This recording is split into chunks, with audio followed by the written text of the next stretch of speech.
Dans cette vidéo, on va voir comment résoudre le problème des icônes qui ne s'affichent pas dans les applications Office. Regardez là, insertion icône, ça bug, l'appli est complètement buggée.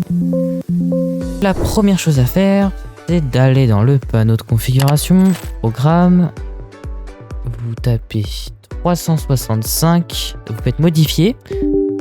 Voilà, et ensuite vous faites réparation en ligne, ça résout tous les problèmes. Si c'est pas réglé, je me suis dit, ça doit être lié au composant WebView. Et donc pour réinstaller le composant WebView, vous le téléchargez depuis cette page. Vous mettez, moi par exemple, je suis en x64. Voilà, une fois que vous avez donc ce fichier dans le téléchargement, vous avez besoin du logiciel gratuit 7zip.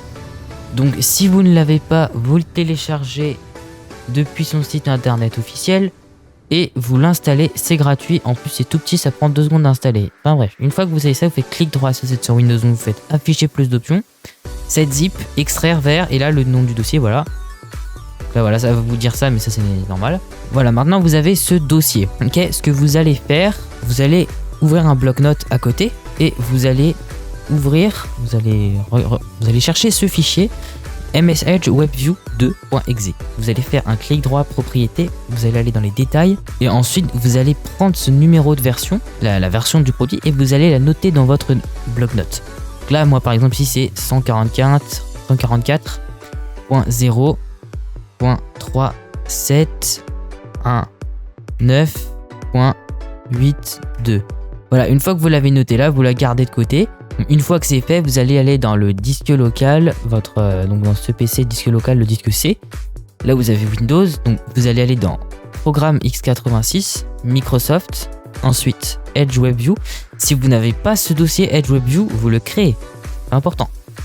Vous faites nouveau dossier et si vous demande l'autorisation, vous faites continuer. Edge WebView, donc application. Là pareil, si vous ne l'avez pas, vous le créez. Ensuite, il y aura un dossier Setup Metrics et là, il y aura le dossier avec justement le numéro de version.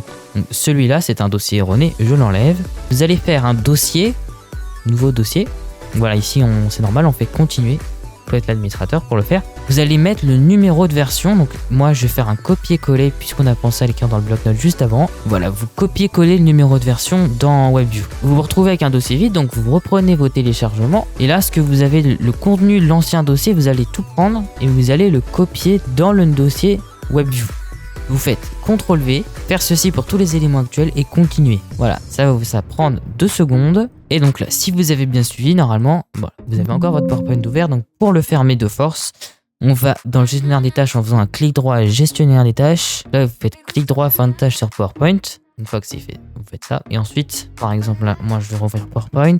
PowerPoint, vous le rouvrez. Ensuite, vous allez dans Nouvelle présentation, Insertion, Icône. Et donc ensuite, si ça marche toujours pas, ça veut dire que votre Office était enregistré avec une version de WebView ancienne. Donc, on ne pourra pas la retrouver. Elle est peut-être dans une clé registre. Donc, il faut que vous essayez, il faut que vous répariez le programme. Une fois que vous avez réparé le dossier d'installation, il faut que vous fassiez une réinstallation de Office en repassant par le panneau de configuration. Et là, il sera enregistré sur le nouveau WebView normalement. Donc pour ma part, après réinstallation du dossier, j'ai remis la version qui était installée et enregistrée par Office de WebView. Et donc maintenant, si je fais insertion icône, ça se charge correctement. Voilà, si vous avez des questions, n'hésitez pas à les poser en commentaire.